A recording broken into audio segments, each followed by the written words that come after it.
Good morning. ठीक है, हमारा क्या है देखिए 9th का अध्याय 1 गणित का इतिहास, हिस्ट्री ऑफ मैथमेटिक्स, है ना। में हमारा क्या है देखिए वैदिक गणित। वैदिक गणित का हमारा कौन सा मेथड है? मेथड है आपका निखिलम विधि। ठीक है, विधि कौन सा है? निखिलम विधि। चलिए all of you good morning. हमारा देखिए 9th का क्या है चैप्टर 1 है ना, गणित का इतिहास, हिस्ट्री ऑफ मैथमेटिक्स। क्लियर है ना। आप देखिए हिस्ट्री ऑफ मैथमेटिक्स में हम क्या बात करेंगे देखिए, पहले हम बात किए हैं एकाधिकेन, है ना। दूसरा हम बात किए थे एक न्यूनेन, है ना। और हम बात किए हैं तिर्यक, ऊर्ध्व तिर्यक विधि। ठीक है, ये आपका देखिए ऊर्ध्व तिर्यक विधि के बाद आपका आ जाता है निखिलम विधि, है ना। निखिलम विधि में हमको बताना रहता है विचलन। क्या बताना रहता है? विचलन, है ना।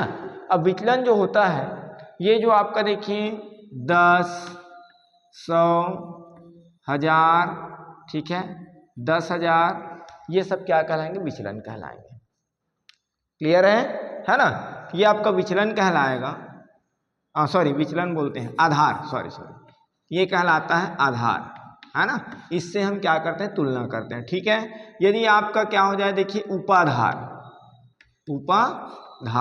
जैसे यहाँ पर आ जाता है देखिए 20, 30, 40, 50 ऐसे आता है, तो इसे हम कहते हैं उपाधार।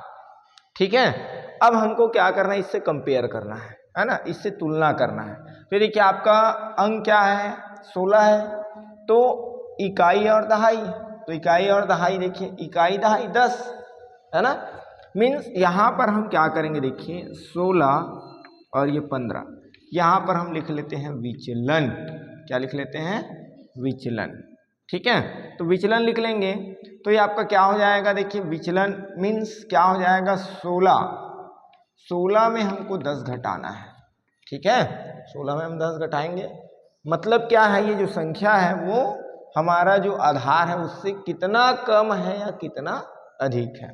ठीक है, तो 16 में 10 घटाएंगे तो आपका बचेगा 6, है ना। अब जो संख्या बड़ा होता है उसका चिन्ह हम यूज करते कि नहीं करते हैं। ऐसे ही आपका देखिए आपके पास क्या है, दूसरी संख्या है 15 में हम क्या करेंगे, इसमें भी इकाई दहाई, तो इसका भी आधार क्या हो जाएगा 10, है ना।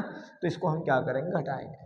ठीक है, घटाने पर देखिए यहाँ पर भी 15 में 10 घटाएंगे तो बचेगा 5। 15 बड़ा है तो हम उनका चिन्ह उपयोग करेंगे। ठीक है, अब आपका होगा क्या, इन दोनों संख्याओं को हमको गुना करना है, तो हो जाएगा देखिए धन और धन का गुना धन होता है ना। 6 पंचे कितना हो जाएगा? 30। धन 6 और ये धन 5 बराबर हो गया आपका 30। ठीक है, अब आप करोगे क्या, ये देखिए 16 में आप किसको जोड़ोगे? 16 धन 5, ठीक है, तो कितना हो जाएगा? 21। ऐसे ही 15 धन 6 कितना हो जाएगा? 21। अब आपको इसका क्या करना है? उत्तर लिखना है। तो उत्तर हमको लिखना है तो हम क्या करेंगे देखिए, ये आपका दायां भाग है, उसके इकाई के अंक को लिखेंगे, ठीक है, और इसका दहाई का अंक को हम इधर जोड़ देंगे, तो क्या हो जाएगा? 21 में 3 जोड़ेंगे तो कितना हो जाएगा बेटा? 24। तो ये आपका हो जाएगा उत्तर। आया बातें समझ में कि नहीं आया? आ गया। ठीक है, ऐसे ही हम अन्य संख्या देखते हैं है ना। तो अन्य संख्या देखेंगे, जैसे देखें आपके बुक में क्या दिया हुआ है, ठीक है ना। पहले हम क्या करते हैं? 9 वाला देखते हैं ना। जैसे हमारे पास सपोज क्या है देखिए 9 गुना 11, ठीक है, हमारे पास संख्या क्या है? 9 गुना 11, ठीक है ना। तो 9 गुना 11 है, मीन्स हमको करेंगे क्या, ये देखिए ये आपका संख्या हो गया, संख्या, इधर हम क्या लिखेंगे? विचलन। क्या लिखेंगे? विचलन। ये आपका संख्या आ जाएगा, इधर देखिए मोन्टू, ठीक है ना। अब क्या हो जाएगा देखिए, विचलन हम कैसे निकालेंगे? आधार, ये आपका किसके आसपास है? इकाई दहाई, मीन्स 10 के आसपास। अभी मैं बताया था आपको आधार और उपाधार बताया था, है ना। तो यहाँ पर ये क्या हो जाएगा? 9 ऋण 10, मीन्स क्या हो जाएगा आपका? 9 में 10 घटाएंगे तो 1 बचेगा, या 10 में 9 घटाएंगे तो एक ही बचेगा, है ना।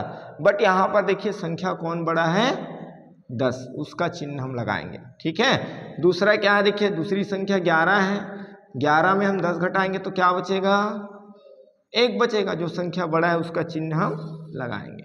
देखिए अब उत्तर का दायां भाग और बायां भाग, है ना।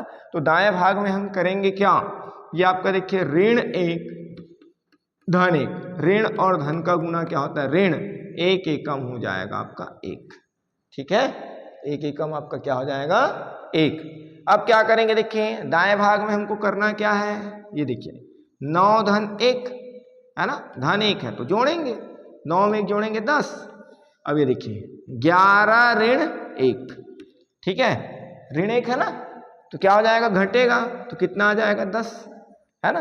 अब देखो आपको यहाँ पर इन दोनों सवालों में देखिए, यहाँ पर है ना पहली संख्या को ले रहे हैं और दूसरे संख्या का विचलन, है ना, दूसरी संख्या और पहले संख्या का विचलन ले रहे हैं, तो देखिए इनका जोड़ यहाँ पर समान आया है। ऐसे यहाँ पर भी देखिए एक में धन का चिन्ह था तो हम जोड़े हैं, दूसरे में ऋण का चिन्ह था तो हम घटाए हैं, है ना।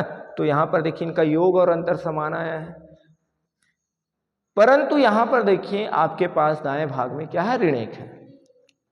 तो आपको उत्तर लिखना कैसे है, ये 10 है ना, इसमें केवल इकाई अंक है, ये ऋण 1, तो यहां पर देखिए ऋण 1 है ना, तो हम उत्तर कैसे लिखेंगे, 10 फिर दाएं भाग का 1 के ऊपर क्या लगाएंगे, ऋण। अब इसमें हमको लिखना है, देखिए 1 को हम नीचे लिखेंगे, है ना, और घटाएंगे, इसके जगह हम हमारे पास क्या है, ऋण 1 है, उसके स्थान पर हमको क्या लिखना है, 0, और ये जो ऋण 1 है उसमें हम 1 घटाएंगे, तो 0 में 1 नहीं घटेगा, तो यहाँ से एक उधारी लेंगे तो उधारी दे नहीं सकता क्योंकि 0 है, तो यहाँ पर इसको टोटल हम 10 मान लेंगे, 10 में से 1 उधारी जाएगा तो ये 9 हो जाएगा और ये 10 हो जाएगा, ठीक है। तो यहाँ पर देखिए 10 में से 1 गया तो 9 और 9 का 9, और आपको पता है कि 11 नियम कितना होता है, 99 होता है।